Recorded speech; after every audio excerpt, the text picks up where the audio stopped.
Ha me cinechcail ó céad bliana go dhiú an na háise chéad blin me dhéine project bheit se ádáiseach. Agus bheit a gurí píle a dhéanú dhé. Fat 3 bliana. Suke, socha feiscit bliana me a háise ché grách mar a bheith chula ní círin a mar a bheith daine súlacha.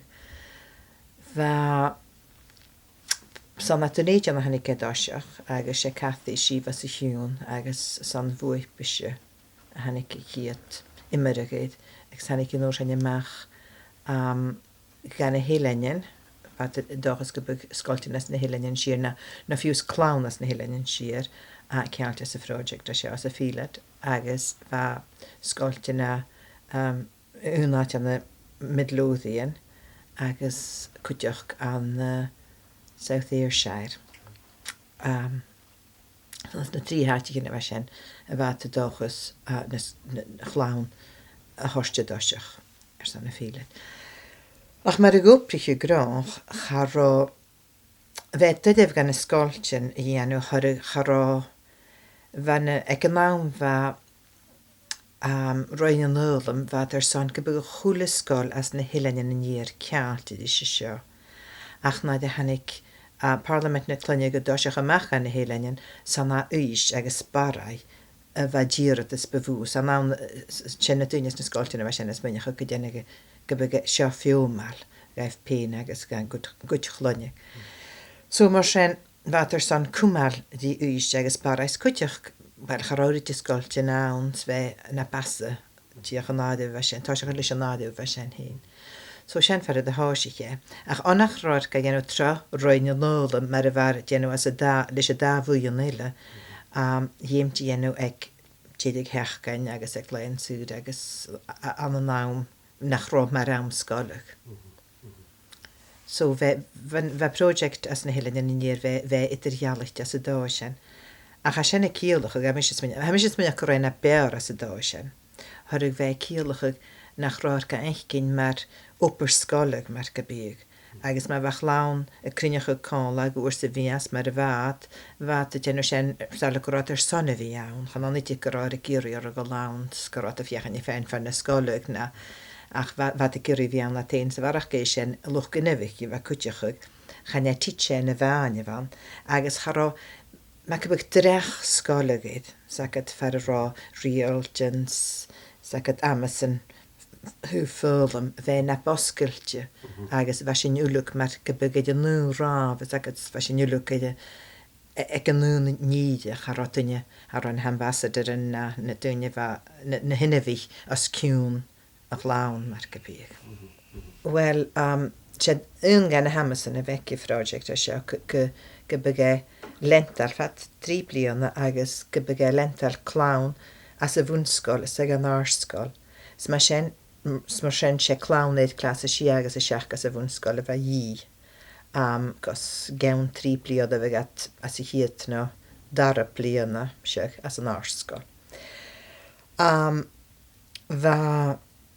Chaírí de chuúla scáil nuis agus a baráid díis a chuid idir orst mar go bíag san bhéad Parliament na clunne. Agus nóir sin, well, chaid meachta chuid barach gur tíos do chu cérid.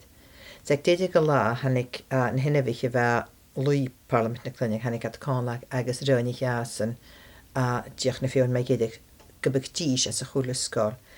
Siachad hí nu náidih de níans de gíle néins, nu náidih de dúine bheith stocha genú na bear as a scáil, fiún stocha go ropic an dúlíad as a scáil, gas go bug miscacha de hálan de náns fiúne go rá úanna núrúd san rúta néile, gas tíoch gas go bug a grácha farsan sa buring a bhí.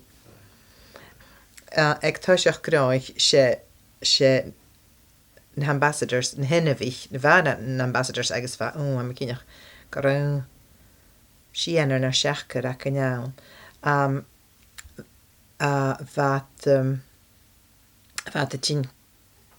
bheit a gáil cúramta sa chu tíis neo ceirid agus bheit a cynnechuh dí seach lán. Idir Ite na caniúin ag Parliament na Clunig sa bhíad a blianiú sa féin amach dí bheith cósta dú mai dheon na caniúin nó na bhata déanús.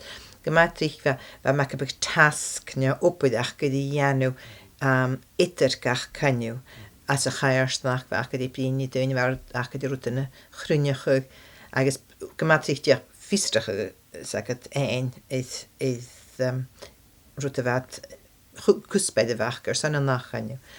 Agus bheit na ambassador déanú cíneach go rá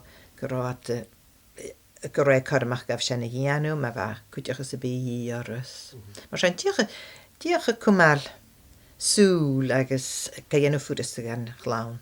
Well, bheit prógram me caniú ach bheit chlán héin bheit a brín me dheoin rút agus go mai trí galá agat leis anna socha is dói nach rá sa prógram. So bheith furas a gabh sena dhéanú.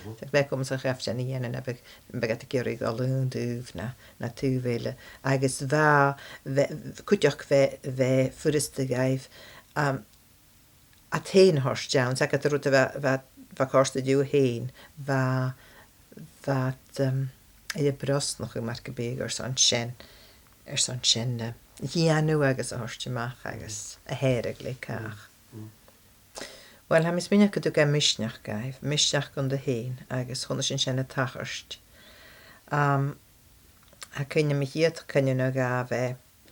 Wat go mat dydef harig het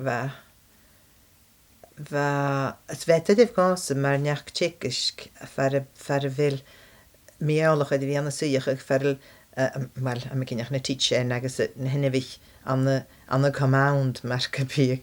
Bheith go mat dydef a doiseach lí gaile sé seanú lúg fallaf agus siadáis agus lí gaile sé chlán héin mar go bug a grách gáil agus a bhí mar a bheit héna géirí agus thuair mar sin dydef a doiseach.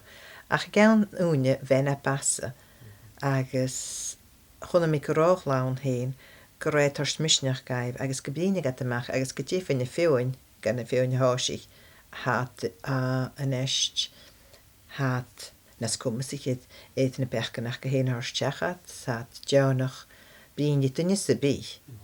Agus chan anití anna dói mí bógáilach is agad anna dói fer a bheit héna feidechcin go nuair a gabh sena dhéanús go bhfuil at cóstal go dhéanú.